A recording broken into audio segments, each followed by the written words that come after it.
এগুলো হলো সমুদ্রের ৭টি সবচেয়ে অদ্ভুত এবং দীর্ঘজীব যাদের দেখা পাওয়া ভাগ্যের ব্যাপার। নম্বর ১, জায়ান্ট স্টিংরে। এটি সমুদ্রের অন্যতম বৃহত্তম প্রাণীদের মধ্যে একটি। এই স্টিংরে প্রায় ১৬ ফুট লম্বা এবং ১২০০ পাউন্ড পর্যন্ত হতে পারে। এর চওড়া সমতল শরীর এবং দীর্ঘ লেজ এটিকে অনন্য করে তুলেছে। স্টিংরের লেজে প্রায়শই কাঁটা থাকে যা তাকে শিকারীদের হাত থেকে রক্ষা করতে সাহায্য করে। এটি নদীর সিস্টেম এবং উপকূলীয় জলে পাওয়া যায়, তবে সাধারণত মানুষের সংস্পর্শ এড়িয়ে চলে। সবচেয়ে আকর্ষণীয় বিষয় হলো এই প্রাণী গভীর সমুদ্রে থাকতে পছন্দ করে, যেখানে সূর্যের আলো পর্যন্ত পৌঁছাতে পারে না। নম্বর ২, ক্রোনোসরাস।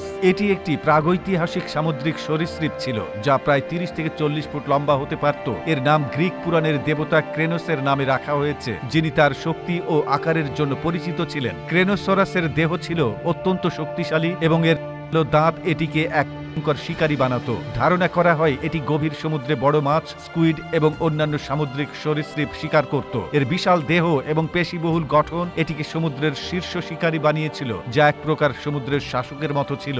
নম্বর ৩, মেগামাউথ শার্ক। এটি এমন এক বিরল শার্ক যাকে খুব কমই দেখা গেছে। এর বিশাল গহ্বরের মতো মুখের কারণে এর এই নামকরণ করা হয়েছে, যা অন্যান্য হাঙ্গরের চেয়ে একেবারেই আলাদা। প্রথমবার ১৯৭৬ সালে মেগামাউথ শার্ক আবিষ্কৃত হয় এবং এখন পর্যন্ত এর খুব কমবারই দর্শন মিলেছে। এটি গভীর সমুদ্রে বাস করে এবং বিশাল মুখ দিয়ে ফিল্টার করে প্ল্যাঙ্কটন এবং ছোট সামুদ্রিক প্রাণী খায়। এর মুখ প্রায় ৪ ফুট পর্যন্ত খুলতে পারে, যা এটিকে অন্যান্য হাঙ্গরদের থেকে সম্পূর্ণ আলাদা করে তুলেছে। নম্বর ৪, ভ্যাম্পায়ার স্কুইড। এর নাম শুনেই এর ভয়ঙ্কর চেহারার কল্পনা করা যায়, কিন্তু এটি ততটা ভয়ানক নয় যতটা এর নাম শোনালে মনে হয়। এর লাল চোখ এবং জেট ব্ল্যাক দেহ এটিকে সমুদ্রের গভীরে অনন্য করে তুলেছে। ভ্যাম্পায়ার স্কুইডের দেহের নিচে আলো নিঃসরণকারী অঙ্গ থাকে, যা অন্ধকার পানির নিচে আলো ছড়াতে পারে। এটি সমুদ্রের ৩০০০ ফুট গভীরে পাওয়া যায়। এরা প্রাণী ও জৈব পদার্থ খেয়ে বেঁচে থাকে। এটির অভিযোজন ক্ষমতা এবং গভীর সমুদ্রের জীবনযাত্রা এটিকে খুবই বিশেষ করে তুলেছে। নম্বর ৫,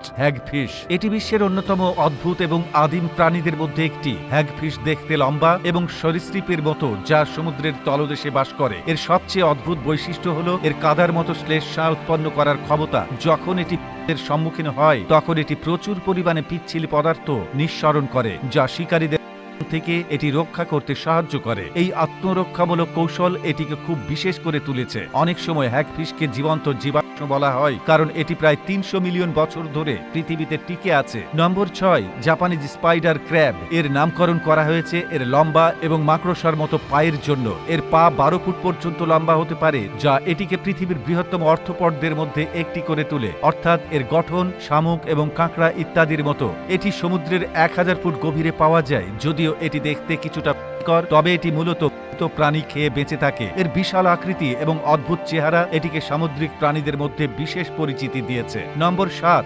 ডানক্লিওস্টিয়াস। এটি আরেকটি প্রাগৈতিহাসিক সামুদ্রিক প্রাণী যা প্রায় ৩৫০ মিলিয়ন বছর আগে সমুদ্রে বাস করত। এটি একটি সাঁজোয়া মাছ ছিল যার দৈর্ঘ্য ৩০ ফুট পর্যন্ত হতে পারত। এর সবচেয়ে অদ্ভুত বৈশিষ্ট্য ছিল এর শক্তিশালী চোয়াল, যা দাঁতের পরিবর্তে শেল আকৃতির প্লেট দ্বারা গঠিত ছিল। এটি তার সময়ের সবচেয়ে বড় শিকারীদের মধ্যে একটি ছিল এবং এর কামড়ের শক্তি ২০০ পাউন্ড প্রতি বর্গ ইঞ্চিরও বেশি ছিল, যা সহজেই এর শিকারের চূর্ণ করে ফেলতে পারত।